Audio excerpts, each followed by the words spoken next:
రాళ్ళు తీసుకోమంటాం నేను అవతలు ఉన్నవాడిని నిధులు కలిసి ఎందుకంటే నా చేయి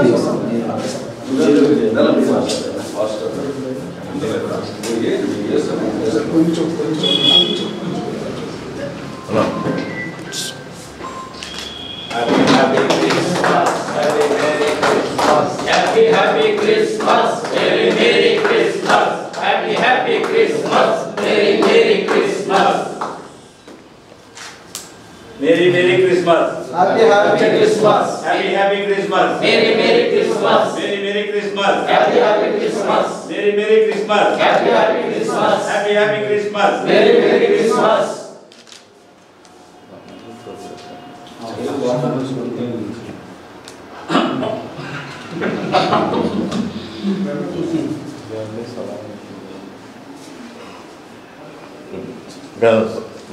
దగ్గర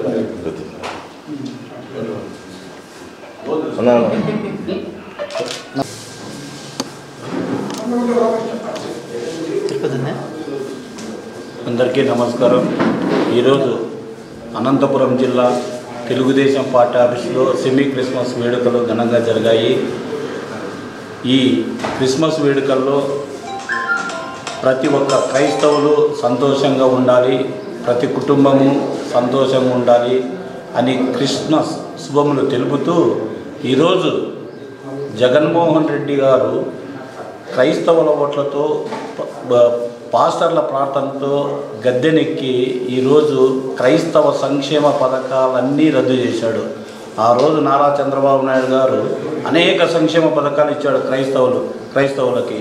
విదేశ విద్యనైతేనేమి, చర్చి నిర్మాణాలు అయితే 277 చర్చి నిర్మాణాలకు ఆ రోజు నారా చంద్రబాబు నాయుడు గారు సంక్షేమం ఆ రోజు కోట్లలో డబ్బులు ఇచ్చాడు. చర్చి నిర్మాణాలు, విదేశ విద్య 2000 పైన మందికి పంపించాడు. మరి విదేశ విద్యకైతే 68 మందికి ఒక్కొక్కరికి 15 లక్షలు ఆ రోజున నారా చంద్రబాబు నాయుడు గారు ఇచ్చారు. ఈరోజు చూస్తే విదేశ విద్య లేదు, జెరూసలేం లేదు, చర్చి నిర్మాణాలు ఏం లేదు, అన్నీ రద్దు చేసి ఈరోజు మరలా 3 నెలల్లో ఎలక్షన్లు ఉన్నాయంటే ఈరోజు ఆడ విజయవాడలో పాస్టర్స్తో ట్రీ క్రిస్మస్ చేశారు. ఎందుకు చేస్తున్నారు? ఆ రోజు మీరు క్రైస్తవులకు నేను అది చేస్తా ఇది చేస్తానని నమ్మబలికి ఓట్లు వేయించుకొని ఈరోజు చూస్తే క్రైస్తవ పాస్టర్స్ని నట్టన ముంచేసినారు, క్రైస్తవుని ముంచేశారు.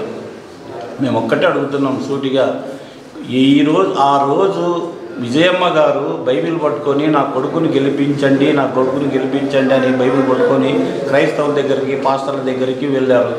ఈరోజు ఏమైంది? ఆ అమ్మ ఎక్కడికి పోయింది? విజయమ్మని సూటిగా అడుగుతున్నాము. బ్రదర్ అనిల్ ప్రతి జిల్లాలో పాస్టర్స్ మీటింగ్ పెట్టి నేనున్నా, మీరంతా పాస్టర్స్ అంతా జగన్మోహన్ రెడ్డిని గెలిపించండి అని ఆ రోజు ప్రతి జిల్లాలలో మీటింగ్ పెట్టి వీళ్ళు చెప్పడం జరిగింది. ఈరోజు బ్రదర్ అనిల్ ఎక్కడ పోయినాడో అర్థం కావడం లేదు. ఇది కేవలము అంత మోసమైన పరిచర్య, కానీ ఇది ఈ దేవునికి ఇష్టమైన పరిచర్య కాదు. ఇది కేవలం వాళ్ళ క్రైస్తవులు మొబ్బపెట్టి మరలా ఇప్పుడు ఏదో ఎలక్షన్లు వస్తున్నాయని మొన్న పెట్టారు. ఆ ఎలక్షన్లో మళ్ళీ మీకు అది చేస్తాం ఇది చేస్తామని మాయమాటలు చెప్తున్నారు. క్రైస్తవులు నమ్మే పరిస్థితుల్లో ఈరోజు లేరు.